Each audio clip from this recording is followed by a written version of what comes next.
Está. Empezamos a hablar entonces de los huesicos. Venga. Tenemos que estar pendientes de cómo están nuestros huesos porque no da síntomas en un principio la osteoporosis, ¿verdad? Ninguno. Tenemos que saber cómo tenemos los huesos. Vamos a fortalecerlos hoy, también los músculos que trabajan fundamentalmente para sujetar a esos huesos, con alimentación y con ejercicio. Tenemos un entrenador, vamos, que ha llevado a los profesionales hasta Pekín. Pues imagínense y nos ponemos en su mano.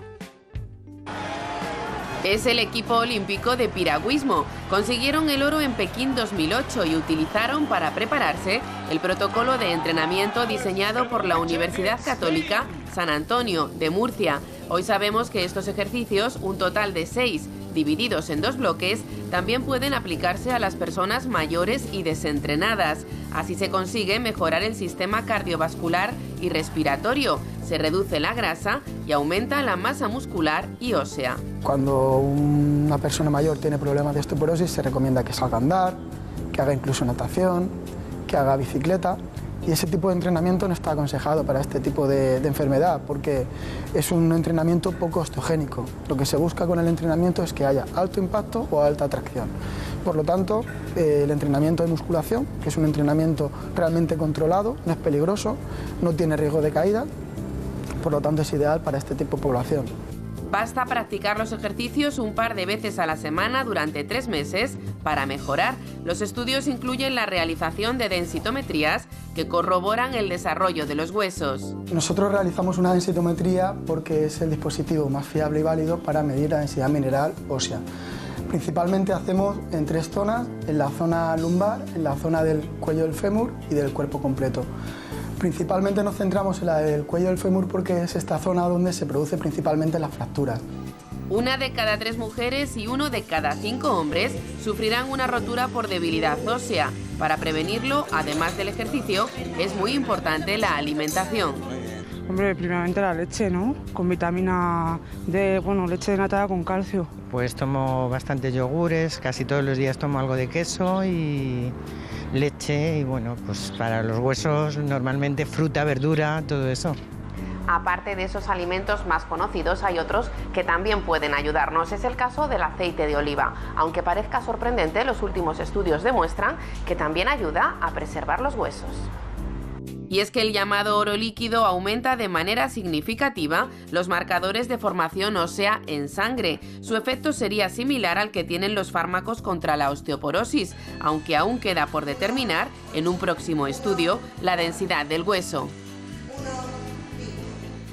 Bueno, vamos a fortalecer los huesos, por eso hemos invitado a Felipe Isidro Donate, porque es catedrático de Educación Física, de Deporte, trabaja en el Instituto Internacional de Ciencias del Ejercicio Físico y de la Salud. Buenos días, Felipe. Buenos días. Bienvenido. Gracias. Quiero detenerme un poquito en la imagen que hemos visto en el reportaje de nuestra compañera Marta Serrano, porque ha hecho ahí precisamente una imagen con una densitometría, una máquina moderna que yo no conocía y quiero que Felipe, que me cuentes exactamente en qué consiste. Bueno, a ver, la densitometría, bueno, esto es un DEXA, es decir, la densitometría lo que nos mide es la densidad mineral ósea y marca pues en qué nivel estamos. Se entiende que se tiene osteopenia cuando se está entre un punto y medio por debajo de la media y que ya se tiene osteoporosis cuando ya sobrepasamos 2 puntos y medio de la media de edad. Es una prueba no invasiva, no agresiva, rápida y que además de... La más fiel. Sí, de hecho es lo que se llama en medicina gold standard, es muy fiable y que además nos da otros compartimentos, nos mide también la cantidad de masa muscular que tenemos y también la cantidad de masa grasa. El músculo también es fundamental para la salud del hueso. ¿Cuántas personas tendrán ahora mismo osteoporosis en España? Pues un gran número. Los últimos estudios están hablando de entre 3 millones y medio de personas en España tienen osteoporosis. ¿Y todas lo saben? No, todas no lo saben porque el diagnóstico realmente es una enfermedad oculta. Realmente cuando se produce algún tipo de fractura o cuando por edad se hace una densitometría o un DEXA es cuando muchas veces se descubre. O sea, no da con lo cual es evidente que es principio. importantísima la prevención. Claro, y pueden venir roturas también sí, sin saberlo. Básicamente las roturas se producen mucho más en etapa senil, en etapa avanzada. De hecho, la osteoporosis podemos dividirla en dos grandes tipos. Una que sería la posmenopáusica, que afecta mucho a las vértebras lumbares, a lo que es la columna vertebral. Lumbares, ¿verdad? Y luego tenemos la osteoporosis senil, la que se da ya por degeneración, por envejecimiento, y afecta más a la cadera, al cuello de fémur, al radio, es decir, a huesos más largos. Y las cervicales. Y las cervicales también. De hecho, se va mezclando, pero la idea sería que podemos tenerla después de la menopausia, básicamente, y después también en etapa senil. Hablamos con Rosa, que nos llama de Tarragona, Muy Felipe. bien. Rosa, buenos días. Mariló, ¿qué tal? Muy buenos días a todos, ¿eh? Muy Felicidades por el programa, porque cada día aprendemos un poquito con todos vosotros, ¿eh? Muchas gracias, Rosa. Felicidades. Es nuestra inspiración, que lo sepa. Gracias. Y vosotros la nuestra. Bueno, Diga, Mariló, ¿qué le pasa, Rosa? mira, mi pregunta para el doctor es la siguiente. A ver, yo hace bastante tiempo que tengo osteoporosis. Y bueno, la espalda sí, en verdad que la tengo un poquito curvada, pero no me duele. Donde de verdad sí que me duele es abajo, al final de la espalda. Donde se acaba la espalda y empieza el culete. ¿En la cucusilla? Sí, para decirlo de alguna manera. Entonces, yo no me enteré para nada que tenía osteoporosis hasta que me hizo, con lo que estáis hablando ahora con el doctor, con el doctor Felipe, una densiometría. Sí, yo me la he hecho y entonces me diagnosticaron pues la osteoporosis. Pero yo no tenía dolor de espalda. Donde verdaderamente me duele muchísimo es al final de la espalda. O sea, estamos hablando, Rosa, de la maceta, ¿no? Que es la base donde... Sí. La zona lumbosacra, que es la maceta, que tienes ahí las alas del hueso, y entonces al final de la columna lo que llamamos la cucusilla. El sacro, ¿no? sí, Eso, sacro. exacto. Sí, bueno, si usted tiene una curvatura en la espalda tiene varias curvaturas. Yo entiendo que la curvatura que usted comenta, que es más pronunciada, es la que está pues en las escápulas, ¿no? Es decir, un poco la jiba, el llevar los hombros un poco hacia adelante. Eso provoca... mismo, los hombros están tirados hacia adelante. Eso provoca que la zona lumbar se hunda un poco, que se cree una ligera hiperlordosis, y en muchos casos, aunque eso se tendría que ver por un diagnóstico por imagen, puede estar produciendo algún tipo de problema en los discos intervertebrales. Es decir, puede haber algún tipo de protusión, algún tipo de hernia o algún tipo de pinzamiento nervioso, por ejemplo, de la ciática, que le esté provocando una ligera ciática en esa zona. En todo caso, la osteoporosis es facilitadora de ese tipo de patología o de algias, y también hay que trabajar a nivel muscular. Por lo tanto, si tenemos una osteoporosis ya anclada y tenemos este tipo de dolores, este tipo de asimetrías en la curva de la columna, lo que tenemos que hacer es trabajar ejercicio físico para compensar esos músculos que están quedando débiles. ¿Hace ejercicio, Rosa? Sí, porque ¿sabes qué? Que en este caso acudí al médico y el médico me mandó a recuperación o a rehabilitación, no sé cómo lo decís vosotros, a rehabilitación, ¿verdad, doctor? Sí, es así, rehabilitación, sí. Sí, entonces me pusieron primero media hora de gimnasia, por lo que tengo ¿Qué yo. tipo de y gimnasia, después, Rosa? Dime. ¿Qué tipo de gimnasia? Pues mira, con las piernas extendidas, después, O sea, gimnasias de como salón. si las arrastrara por el suelo y volverlas a estirar. Ejercicio de salón. Claro, lo que le está aconsejando su médico y los fisioterapeutas en el caso de rehabilitación es trabajar, en su caso, la zona lumboabdominal, es decir, la musculatura lumboabdominal. Es la musculatura que rodea la columna lumbar y es la que va a estabilizar esa columna lumbar. Claro. Hoy haremos algún ejemplo al respecto con un método como puede ser Pilates, adaptado para osteoporosis, donde trabajaremos 2 o 3 ejercicios de musculatura lumboabdominal. Sí, esté atenta, Rosa, porque vamos a hablar, además de esos ejercicios que vamos a hacer específicamente con Cristina Mérida, nuestra entrenadora, unos ejercicios específicos que seguramente le pueda recomendar el profesor, y esté atenta también a la alimentación, de la que vamos a hablar con la doctora Bello. Vamos a hablar con María, que nos llama de Badajoz. Hasta luego, Rosa, un beso. Adiós. María, buenos días. Buenos días. ¿Cómo está, María? Muy bien, muchísimas gracias por llamarme y el programa maravilloso. Hombre, a usted por haberse puesto en contacto con nosotros. ¿Cómo tiene sus huesicos? Bueno, pues de esta manera. A ver. Tengo osteoporosis, artrosis y rizoartrosis. Entonces, pues mira, tomo una cantidad grande de cosas, tengo una hernia de hiato y me falta el riñón derecho. Ya. Entonces me preocupa porque, claro, lo que me viene bien para una cosa me viene mal para la otra. ¿Y cuál es el problema? El problema es que, mira, yo tenía otras pastillas que entonces con esas iba maravillosamente. Sí. Pero el síntoma de tomar esas pastillas, ¿cuál es? Era María. Evista y Beristal D. No las pastillas que tomas, sino que ¿cuál es la pregunta concretamente? La pregunta concretamente es que a mí me da miedo, como tomo todas estas cosas, al faltarme el riñón, me Sí. falta el riñón derecho, y entonces pues me da mucho miedo. Me da miedo Que afecte esto, al riñón esa medicación. claro, y al estómago, lo de la Y al hernia estómago. Claro, lo hemos estado explicando al principio.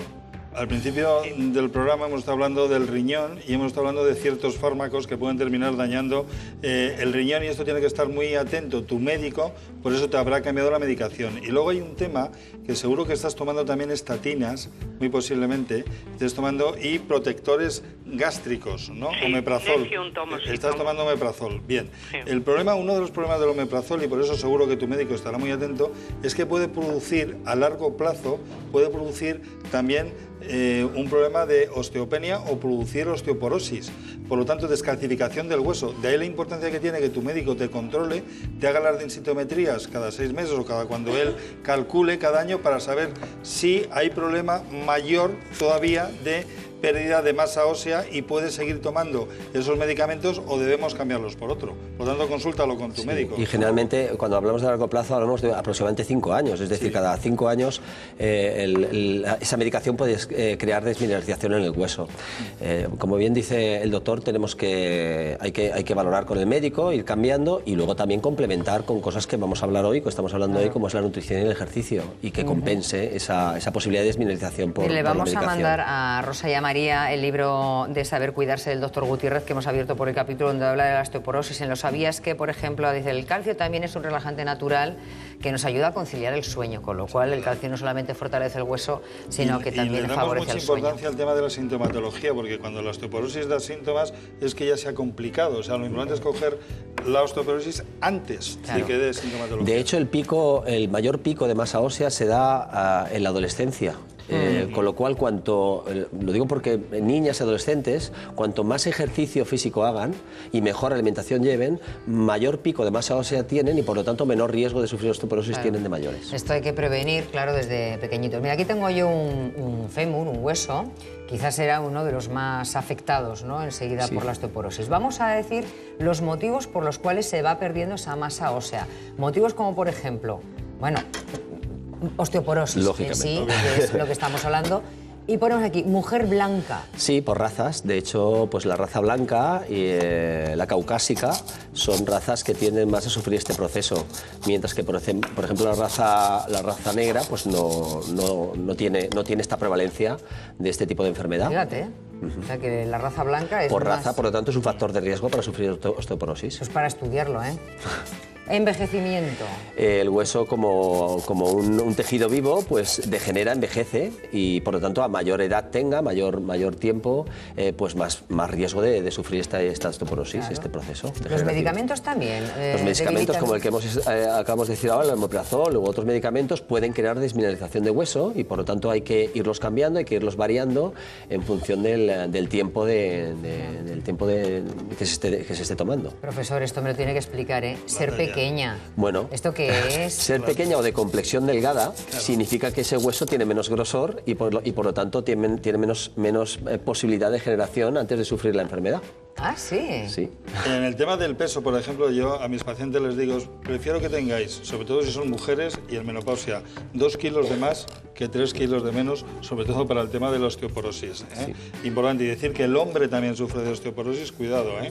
Y añadir tabaco y alcohol, que también podíamos poner y ahí triturar también parte del hueso con el alcohol y el tabaco. Bueno, ya ven los motivos por los cuales el hueso va perdiendo masa ósea y entonces se puede ir rompiendo. Aquí tenemos una cuerda que hemos tratado de representar como un músculo. ¿Por qué? Pues porque está compuesto por fibras. Ahora, ¿qué puede descomponer? ¿Qué importancia tiene un músculo sobre la propiedad de un hueso? Bueno, total y absoluta. De hecho, el músculo es la parte activa y el hueso, siendo un tejido vivo, es la parte pasiva. Si el hueso no recibe estímulo, no tiene por qué crecer ni mantenerse, por lo tanto, tiende a perder tejido. El hueso tiene que recibir el estímulo muscular para que mantenga esa masa ósea que que tiene. Por lo tanto, a más estímulo, menor posibilidad de osteoporosis. Dentro del ejercicio, que luego lo hablaremos, es más importante la intensidad del ejercicio más que el volumen, más que la cantidad. Del ejercicio hablamos luego, pero quiero representar con el músculo lo que hemos hecho con los huesos. Muy bien. ¿Qué motivos pueden desfibrar o romper, ir desmenuzando el músculo, por ejemplo? Bueno, ese proceso se llama sarcopenia, que es la pérdida de fibras musculares,